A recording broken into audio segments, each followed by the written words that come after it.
Хайырлы көн. Юлчылар бүген тагын бер циклга җыелачак, тапшыруларны төшерә башларга дип Балык Бистәсе районына аяк басты әле. Бирегә килүебезнең төп сәбәбе ул Балык Бистәсенең Күгәрчен авылы тарихын барлау. Хәтерләсәгез, Самар өлкәсендә вакытта, андагы Гали авылы тарихы белән таныштырган вакытта без ул авылга нигез салучылар менә шушы Балык Бистәсенең Күгәрчен авылыннан күченеп киткән кешеләр икәнлеген сөйләгән идек. Инде килгән безнең инде гадәтебез буенча күбрәк, күләмлерәк тарихны ачырга тырышабыз. Шуңа күрә гомумән Балык Бистәсе районында булган башка тарихи татар авылларын бераз күздән кичерербез дип уйладык. Аннан соң инде тарихи урыннарны, тарихи архитектура һәйкәлләрен дә сезгә күрсәтеп узарбыз дип ниятләгән идек. Шулай итеп, бүгенге тапшыруда иң беренче чиратта Балык Бистәсенең үзе турында сөйләрбез. Ә инде вакыт калса, район территориясендә урнашкан берәр тарихи архитектура һәйкәленә дә тукталып узарбыз. Кереш тапшыруы шушындый булачак. Киттек. Балык Бистәсе авылының бик бай тарихы.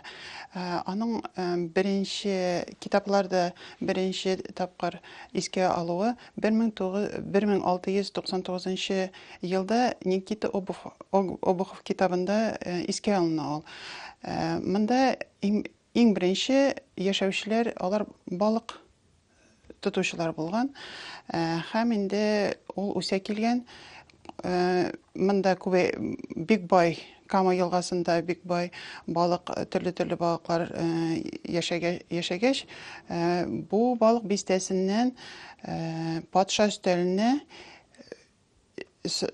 свежий балык җибәрә торган булганнар. Шуңа күрә инде бик зурдан дан киткән шушы Балык Бистәсенә. Соңрак инде аннары монда төрле кәсәбе белән шөгыльләнүче кешеләр килгән һәм инде Балык Бистәсе тагын да киңәеп, зуррак булып үсеп киткән. Балык Бистәсенең үзе турында гына сөйлибез икән. Дөресен генә әйткәндә, без аның бер өлеш тарихын гына яктыртабыз сезгә.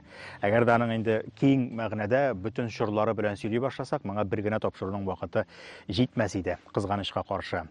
Елга яны булгач, суюлы булгач, биредә элек-электән бронза гасырларыннан халык яшәгәне билгеле. Археологлар бирегә берничә тапкыр килеп, эзләнүләр вакытында төрле урыннарда, яр башында утырган, ныгытылган торак урыннарын инде тапкан, алар язылган, алар тасвирланган дип әйтүем. Ул өлкәләргә, ул чорларга без инде кирип тә тормыйбыз хәтта. Менә бу якка янәдән бер дулкын халыкның килә башлавы билгеле 1552 елдагы вакыйгалардан соң башлана. Ул вакытта инде яулап алынган дип әйтик территорияләргә, Мәскәү дәүләтенә кушылган территорияләргә күпләп рус крестьяннарын күчерә башлыйлар. Мондагы буш торган җирләрне, кайсы вакытта инде буш булмаган элек авыллар утырган җирләрне дә монастырьларга бүлеп бирә башлыйлар. Һәм шул рәвешле биредә ниндидер җир территорияләр әйләнеше дә күзәтелә, шулай ук документларда теркәлгән. Ә менә бу якка күчеп килгән рус халкының кайдан булуы шулай ук язылган, теркәлгән. Һәм инде аны Балык Бистәсендә яшәгән, дөресрәге аксакаллар да әйтеп калдырганнар. Бу Новгород, Псков һәм Рязань якларыннан килгән нәселләр күбесенчә менә шушында килеп төпләнгәннәр дип әйтәләр. Һәм иң кызыгы, бу сүзләр дип әйтик инде шәҗәрәләрдә чагыла, алар шәҗәрәләр белән исбатлана һәм этнографиядә дә аларның эзләре бар. Әйтик, балык тота торган энәләрнең, күрешок дип әйтик инде, кармакларның менә монда табылганнары Рязань ягында булганнары белән бик нык охшаш. Һәм балык тоту ысуллары да Рязаньдагы кебек, мәсәлән, аның шундый теге чагышкан урыннары, алымнары очрый Балык Бистәсендә дә.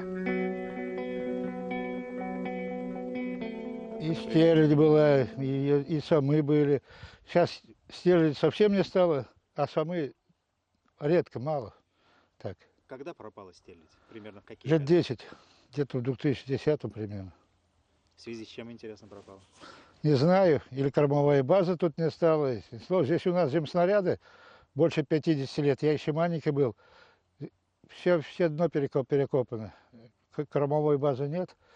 Она, наверное, ушла. Ну, в Верховьях есть, там вот в сторону Вятки, там Белый, там есть, говорят. Ну, я так слыхал. Там всякая рыба есть, говорят. А здесь нет. И судака-то мало осталось. Даже леща вот нынче. Редко так. Ну, а раньше я его мешками ловил. Леща. Утром до работы успевал, после работы сидел, ну, молодой был тогда, и чё. А сейчас вот. По истории известно, что отсюда рыба, стерлядь поставлялась на царский стол. Да. Баржи ходили специально. Они Это. какие-то были баржи? Как можно рыбу отсюда до Москвы довести? А они как? Они же полузатоплены, там вода в ней наполовину баржи. Ага. И вот вылавливали осетров, здесь и сетры были, и белуги были. И вот так прямо это в трюмах и туда, к царю, батюшке. Вот.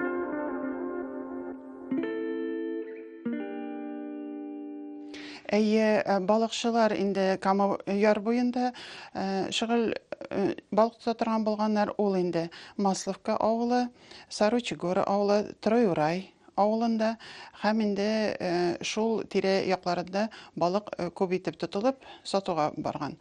Шүлмәкләр ясау бөтен авылларда булган, чөнки кирәк, көнкүреш кирәк әйбере булган. Әмма ләкин менә Уракча авылында анда төрле кәсепләр белән кәсәбәчеләр булганнар. Анда шүлмәктә ясаучылар булганнар, аннары төрле көнкүреш әйберләр ясый торган булганнар, кисмәкләр ясаучылар булган. Кисмәкләр ясаучылар бик дан тотканнар Тегермәнлек авылында, Күгәрчен ягында. Күгәрчен авылында инде хәзер соңрак, аннары Советлар чорында дип әйтикме соң, шәл бәйли торган булганнар. Күгәрчен шәлләре, алар Оренбург шәлләренә каршы бүтәнчәрәк, алар бик җылы. Һәм инде Күгәрчен авылы шуның белән дан тота. Хәзерге көндә дә дип әйтик инде. Бал җыю булган, ул күбрәк инде урманны якларда булган, һәм инде балны монда Пасечкин дигән, Шепетков дигән пасеклар тоткан булган, балкыртлары монда җыеп бөтен төбәккә сата торган булган. Балык бистәсе тирә-якта даими эшләп торучы базары һәм ел саен 28 июньнән башлап уздырыла торган 3 көнлек ярминкәсе белән дан тоткан. Шул сәбәпле бистәдә тормыш гел кайнап торган. Бирегә үз эшләнмәләрен сатырга дип һөнәрчеләр, юн бәягә товар эләктерергә дип сәүдәгәрләр агылган. Балык бистәсе булгач, аның халкының элек-электән балык тоту белән көн күргәне билгеле. Бер яктан инде бу үзеңнең тамагыңны туйдырырга дигән кәсеп булса, икенче яктан үзеңнән артканын ничектер сатырга, аның белән бит әле бераз гына кирәк-яракка акча да эшләргә була. Ләкин елга янында урнашу, елга булу, ул бит әле су юлы, сәүдә юлы, йөк ташу юлы бар дигәндә сүз. Бигрәк тә инде элеккеге заманнар өчен, бигрәк тә Шулман, Идел кебек елгаларның да менә шушында якында гына булуы балык бистәсе халкына ярдәм итми калмаган. Мәсәлән, инде 19-нчы гасырда ук шушы балык бистәсенең пристаннары аша бер елга 150 мең поттан артык товар киткәнлеге билгеле. Бу товарның күпчелек өлеше икмәк булган, ашлык булган. Аннан соң инде юлы булгач, су юлы булгач, башка төрле кәсеп белән көн күрүчеләргә, һөнәрчеләргә дә биредә үзләренең товарларын сату, озату җиңелрәк була. Килүче, китүче кеше күп, менә шуңа күрә инде зәркәнчелек һәм челтәр үрү кебек кәсепләр дә балык бистәсендә бик тиз үсеп китә. Һәм гомумән балык бистәсе үзе дә нәкъ менә электән үк бистә булып зураеп гел үсештә торган урын.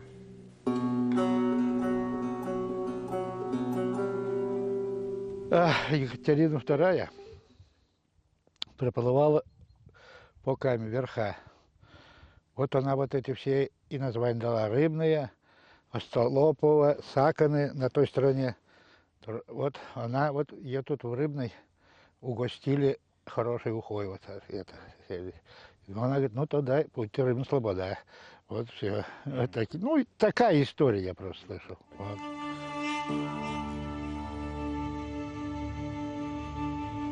Җәмәгать бер генә музейны да бер кайчан да читтә калдырганыбыз юк. Бу юлы да искәрмәләр булмас. Без хәзер кичкенә генә туган якны өйрәнү музеенда, кичкенә дә төшкенә дип әйтәләр бит әле. Бик эчтәлекле музей булачакты бу балык бистәсендә. Менә язмыш күрәчәк дип нәрсә дип әйтәсең инде. Музейга килеп керүгә иң беренче чиратта күз менә шушы тукмакка төште. Аның безгә балык бистәсендә очравы бер дә юкка түгел, чөнки менә бу тукмакны күрүгә Зәңгәршәл спектакле искә төшә һәм андагы каравылчы ролендәге Равил абый Шәрәфиев искә төшә. Ул балык бистәсенең Олы Солтан дигән авылыннан ул авылга да без барып ирешәчәкбез, Алла бирсә. Бу тукмак белән Равил абыйдан да остарак эшләп күрсәтүче булмаячак дип уйлыйм. Шуңа күрә бу урында бүленеп торабыз да, аның ничегрәк эшләгәнен карабыз.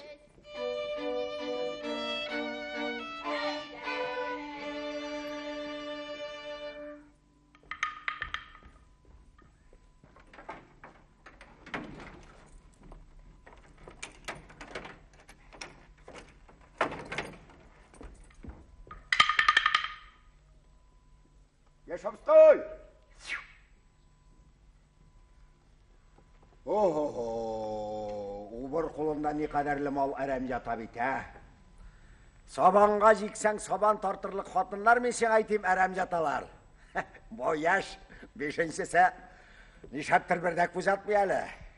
Шава, ярай, Құдай тағала дәрт вә дәрман берсе, Ишан Хәзрәт онысынан да үліш шығарыр әлі.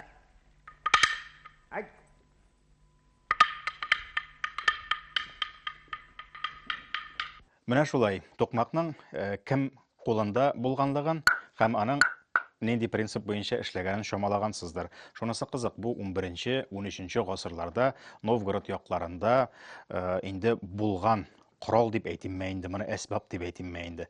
Археологлар топкан әйбер бу. Бик не бит инде ул, бик гади генә үзе примитив кына, моны ватмасам гына ярар дип шакылдатып күрсәтәм инде сезгә. Чыгып кына очмаса ярар дип. Киң таралган вакыты аның 19 гасырга туры килә. Һәм билгеле, бу каравыл кычкырып шакылдату өчен дигән генә тукмак түгел, аның менә шулай салмак кына тавышын каравылчы төне буе авыл буенча чыгарып йөргән. Шул тавыш ишетелеп тора икән әледән-әле, димәк каравылчы йокламый, авылны саклый, бүреләрне, төлкеләрне куркытып тора һәм инде авыл тынычлап йоклый ала дигән сүз. Теге сәгать теле килт килеп торган тавышка йоклап киткән кебек, авыл халкы шушы тавышны тыңлап, тынычлап йоклаган. Ә инде тавыш ишетелмәй икән, яки каравылчы йоклап киткән, яки бер хәл булган дигән сүз. Аннан соң инде янгын, ул вакытның бик зур афаты янгын әлбәттә. Андый вакытта инде бу теге катырак итеп шакылдатып, халыкны уяту өчен дә кулланылган әйбер. Авылларга электр энергиясе кергәч, Ильич лампочкалары барлыкка килә башлагач, бу тукмаклар каравылчыларның кулларыннан төшә. Авылны да төннәр буе саклау кирәклеге калмый, әлбәттә. Төннәр яктыра башлагач. Аннан соң инде бу балаларга уенчык буларак кала һәм колотушка бит инде моның русчасы, музыка, уен коралына да әверелә. Бүгенге көндә дә аны әле күрергә мөмкин. Инде музейда килеш кәсепләр турында да әйтеп узабыз. Зәркәнчелек дигән кәсеп барлыгы билгеле, ул электән үк телгә алына. Иң кызыгы, әлеге кәсепнең кайсы вакыттан башлап үскәнлеге турында хәтта аксакаллар да төгәл генә әйтә алмыйлар.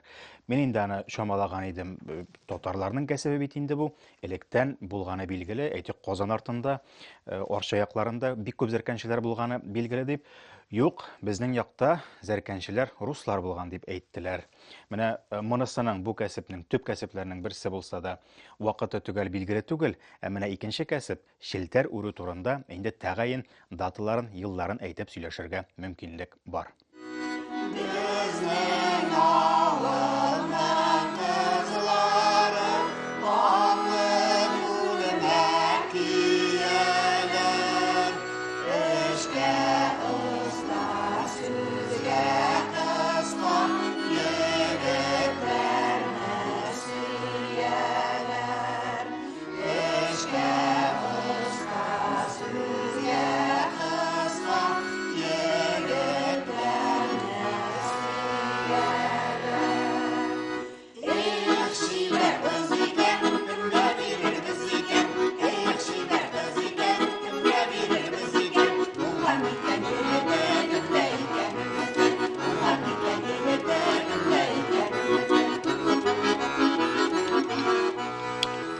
Переливаем, сплетаем. Идем дальше.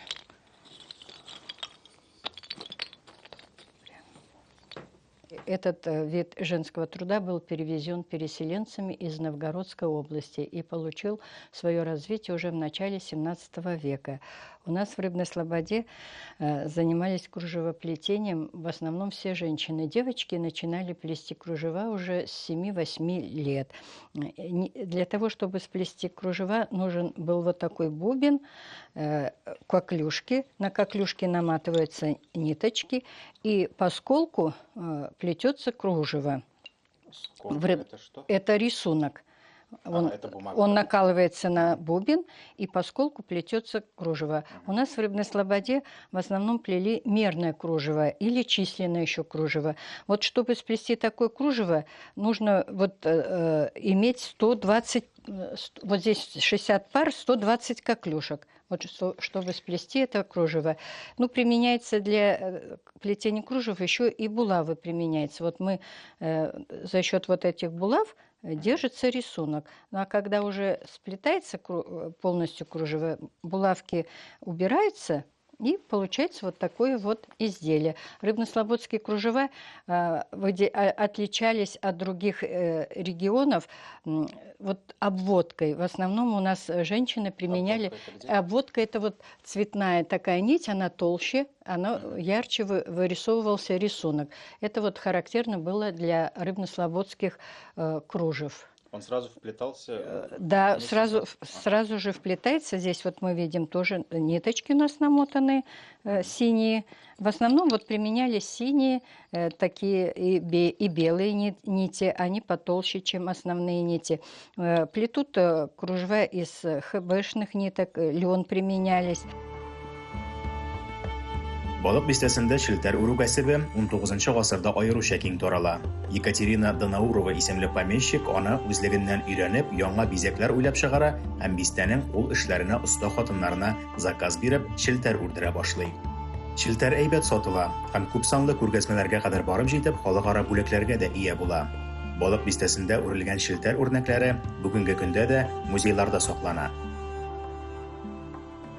Здесь вот вы видите, это у нас старинные кружева, мерные, когда они применялись для интерьера избы, пришивались на полотенце и также и на одежду. А здесь вот мы видим уже современные, это плетеные кружева нашими мастерицами современными. Это у нас воротничок такой. Но обводка как раз-таки здесь видно. Да, здесь тоже, да, это вот у нас, мы сейчас ее по-современному называем скань, а вот раньше ее называли обводка.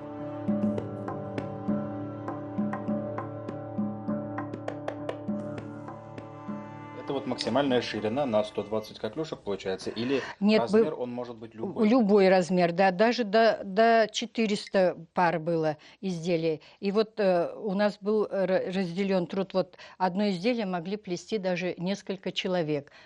Скатерти большие плели, зонтики, они тоже, это вот не такая еще широкая же у нас. А если изделие большое, то применялось даже до 400 коклюшек. Балык бистәсенең элеккеге байлыкларын бүгенге көндә дә күреп чамаларга була әле. Агачлар каплап китсә дә кайберләрен. Мәсәлән, менә бу йорт 1913 елда төзелгән, революция алдыннан гына дип әйтик инде. Аның хуҗасының язмышы нәрсәләр булып кына беткәндер инде. Борчылып та куйдым әле үземчә. Бай яшәгәннәр сүздә юк. Бу пристаннардан бик ерак урнашмаганын исәпкә алганда, шул ук сәүдә белән, шул монда килгән киткән йөкләрне озатып туру белән яки инде балык белән эш иткән кеше төзеткән шундый конторама, йортма булгандыр инде. Сәүдә эшенә якын булганлыгын ары менә шушындый капкаларыннан ук чамаларга була, товарны кертергә, сакларга, зур-зур абызлар белән дип әйтик инде, кирип чыгып йөрү уңайлы булсын өчен, шуны күз алдына тотып эшләнгән корылмалар. Заманында шушы балык бистәсен Лаеш өязенең Мәскәүе һәм Петербургы дип йөрткәннәр. Биредә ни дәрәҗәдә күп байлар булганлыгы һәм ни дәрәҗәдә зур мөмкинлекләр булганын шуннан да чамаларга була торгандыр. Инде архитектурасына караганда һәм аның бизәлешенә караганда балык бистәсендә яшәүче байлар, сәүдәгәрләр инде яшәү рәвеше белән дә Петербургтан бик калашырга тырышмаганнар ахрысы.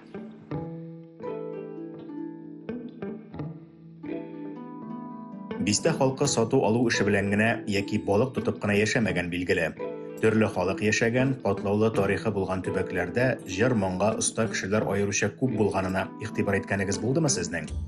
Балык бистәсе әнә шундый урыннарның берсе.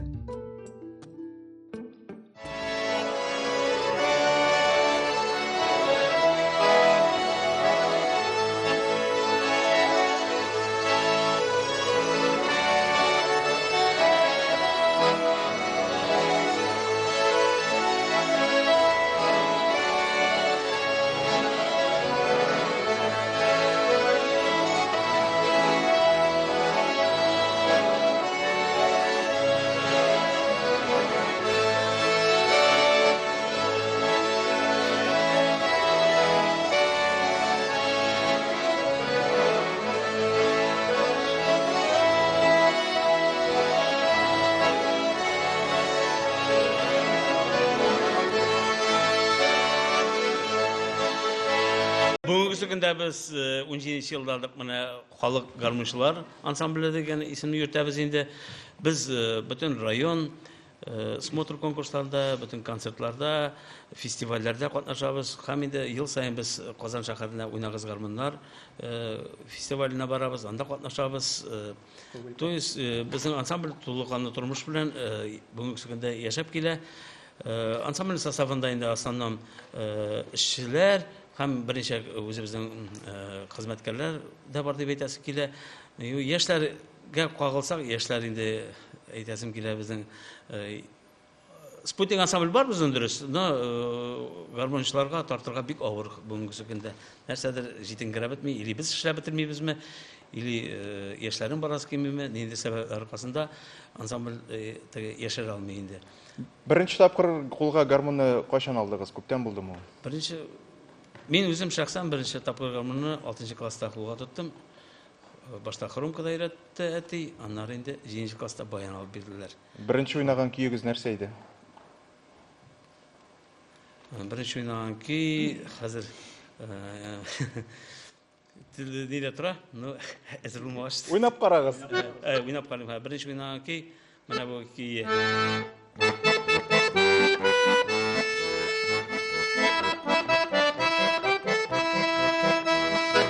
Иң башта инде асат көйләрдән башлыйсың, шулай менә шушы тапмакны өйрәнгән беренче тапкыр мунчада. Ул вакытта өйдә уйнамыйлар иде. Өйләр кичкенә бит инде, семья ишле, шуңа күрә мунчада гына өйрәнергә туры килде.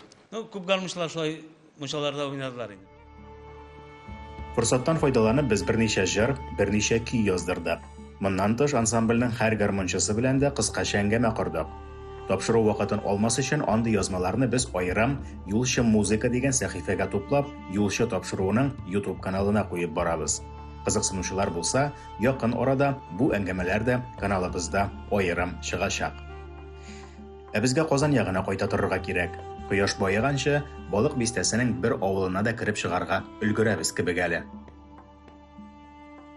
Тапшыру башында вәгъдә иткән идек, вакыт калса берәр архитектура, тарихи һәйкәл янына да килеп чыгарбыз дип, менә Олы Елга авылында 1879 елда төзелгән агач мәчет янында басып та торабыз җәмәгать. Аллага шөкер, өлгердек, һава торышы безгә мондый мөмкинлек бирде. Агач мәчет Пенәгәр һәм Кашемир авылларында булган тапшырулардан хәтерлисездер, Күкмара районында, анда да нәкъ шушындый мәчетләрне күреп уздык без, һәм аларның да тәрәзәләре менә шулай биектә урнашкан иде. Мәчетләр күтәртелеп салынганнар. Аның сәбәбе, әнә тегендә арткы фонда күренеп тора торгандыр бер зур булмаган гына ишек. Шул ишектән кирип чыгып йөри торган өлеше бар аның, ул русча подклет дип атала инде, ягъни ул мәчетнең подвал өлеше. Хикмәт шунда, элегрәк бит инде мәчетләрне утын ягып җылыткан шурлар булса да, аның тирәсендә бер кайчанда җыен чүп-чар, утындыр кебек әйберләр сакланмаган, аның бөтен кирәк-яраклары менә шунда хуҗалык корылмасы булып хезмәт иткән идән астында. Аны идән асты дип әйтүе дә читен инде, чөнки ул дөрестән дә биек итеп эшләнгән. Бүгенге көндә Олыелга авылында бу агач мәчеткә реставрация эшләре дәвам итә. Без аларны бер өлешен генә күрсәтеп узарбыз сезгә. Инде менә шушы келәтләренә, подвалларына кереп, тәфсилләп реставрация процессы турында алдагы тапшыруларның берсендә аерым сөйләп узарбыз.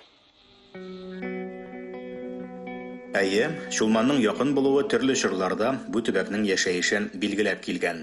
Шулай да балык бистәсендә нинди әһәмиятле тарихи вакыйгалар барганлыгын алай тиз генә аңлатып җиткереп бетерә торган түгел. Бу якларда әле дә мичкә ясау серләрен хәтерләүче картларны, суфилар яшәгән авылларны табып булганын күпләр белми дә торгандыр. Без бу як тарихының ни дәрәҗәдә кадерле булуын аңлыйбыз. Шуңа күрә әлеге тапшыру балык бистәсе төбәге тарихын яктыртучы чыгарылышларның беренчесе генә икәнлеген ассызыклыйбыз. Киләсе очрашуларга кадәр.